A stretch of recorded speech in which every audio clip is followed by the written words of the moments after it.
Hello, beautiful people. So I have something that I've been sitting with for a little bit. And as I do, I like to offer them out into the world and invite you to sit with it and kind of roll around in it and see what lands and what comes of it for you. But the space that I'm in today and that I've been in for a little bit is this question of how to know if something is for you. Now, when I say for you, I'm speaking more to the place that is for my highest good, because I want to choose I want to choose things that are going to propel my soul forward in this grand game of being a human. And it's not necessarily going to be an instant gratification thing, or I could go into that, but I really want it, right? That can sometimes be more of that lower base ego space that is in the human. And that's okay if it's ego, totally okay. Nothing's wrong with that. But it's nice to know the difference sometimes. It's nice to know, like, no, I just really want it, but I get that it's not going to serve my highest good. And there's some wisdom in that nutrition. There's wisdom in being able to know the difference. And so when I say, is this for me? I'm thinking more big picture. If it's going to move me forward in a way that will be for the highest good. Okay. Now there's lots of spaces that question can land in. It can be either, is this for me, as in, is this still working?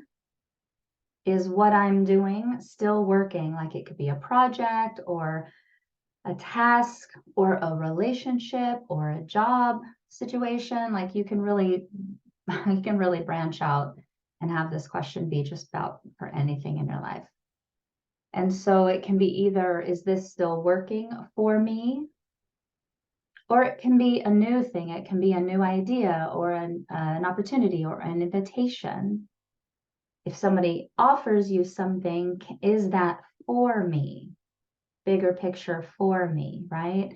And so it can be either you have the situation going on right now, or it can be something that could be coming in, right? And little note here, I feel like we as humans make things much harder than they need to be. For whatever reason, we really enjoy struggle. We really enjoy the effort in this spiritual experience whenever we're talking about growth and healing. I feel like, yes, sometimes the process is difficult, it's uncomfortable, and it squeezes us a little bit. I mean, I feel like that's actually where we get the ripest juice, is when we're in the squeeze, right? So there's a discomfort in the process. But I think because we get so much value out of that, we project that effort and struggle in places where we don't need it. And so I feel like things can actually be quite simple when we tear away all of the story and the illusion and just look at what it is. And so this question for me becomes simple. Does it bring you joy? Is this for me? Does it bring you joy? Because the joy is what's going to uplift you. The joy is that life force energy coming into your body, into your field, filling you up with vitality and excitement and motivation. For me, it's a simple body indicator. Does it come up and lift? Or does that thing go down into the belly like it's going into the swamplands, into the sticky mud, into the heaviness, right? Does it lift or does it sink? It becomes very, very simple that way. Human life is riddled with obligation, and we create a lot of story of like, no, that doesn't bring me joy, but I have to. Now, there are situations when that is true. It is a true thing. There are people taking care of people. There are things we committed to that we just need to see through. There are situations where it feels like we have no choice but to just keep, doing the thing. Sometimes that's true and sometimes that's not, but I think it's also an important space to question. Am I just looking at this in a way where I don't have a choice? Or is this truly something I'm committing to? Because that's a whole other conversation. If we're doing something that doesn't bring us joy, but we legitimately don't have a choice, then there can be an acceptance of that where we're not living in the resentment and the resistance of it. So that's a whole other musing. That's a whole other topic. But just on the level of, how do I know this is working for me? Does it bring you joy? And I'm wondering if it could be that simple. I'm wondering if it could be that easy to feel into the body and ask the body what it thinks of the thing that we're doing or we're being invited to do.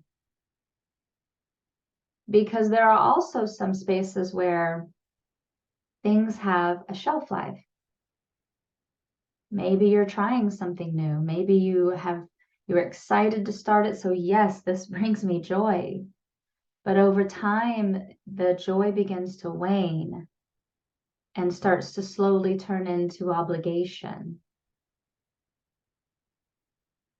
And especially if you have power in that, if you're the one that makes the decisions, that has a shelf life where the joy is beginning to wane. So it might be time to reevaluate. It might be time to add new elements to that thing that you're doing. It might be time to take some inventory and throw out some things that aren't working. I bring all of this to the table because something that I've noticed over the years is humans have this tendency to kind of put our head down and just work. We don't really stop and ask questions. And these are very generalized statements, of course. There are some that will and all of that, but we kind of just put our head down and we just barrel through, no matter if we're in pain, no matter if we're uncomfortable, no matter if we hate it. We have this tendency to not stop and ask questions.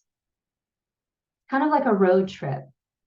If you recognize that you were lost, wouldn't it make sense to stop, ask for directions, take a look at the map, reevaluate, where did I turn wrong? Like, can I backtrack? Is there a loop around? Like, to reassess when something isn't going right. But we have this tendency to not do that when something isn't going well. We tell the story of, well, but I said I would, or I just have to get through this. Like, we just kind of justify how hard it is for whatever fear of disappointing people, of letting them down, of having them be upset with us. There's a lot of storytelling that keeps us locked in, the barreling through it. And it is no longer serving your highest good. But we don't know how to stop and ask the question, is this bringing me joy? Sometimes I think we're afraid of the answer because we know we'll have to make some changes. And historically, we're not comfortable with making changes. So it's an invitation, as always, kind of see where you land in that. What's going on in your life that feels like you're dredging through the swamplands and not really getting any momentum. And it's bringing down your energy and your vitality, and it's bringing down your heart space and your joy and your energy. Because just asking that simple question, does this bring me joy, might actually free up some space for you to reevaluate. That thing can still be something that you want to do, but it's no longer joyful. It's time for inventory. It's time to bring in some new elements, fluff up some new energy, and then get back into it if it's really what you want to do. And so giving yourself the space to ask that question, giving yourself an honest moment to reevaluate your road trip to see if you're still headed in the right direction. So enjoy those questions. I'm noticing for me that it's really starting to free up space. I may not know what is going to be put in its place, but I'm clear it's not bringing me joy. And at the very first moment, that's really all we need to know. Spirit has a way of bringing us other options when we're clear. So sometimes it's just about being clear. All right, beautiful ones, enjoy.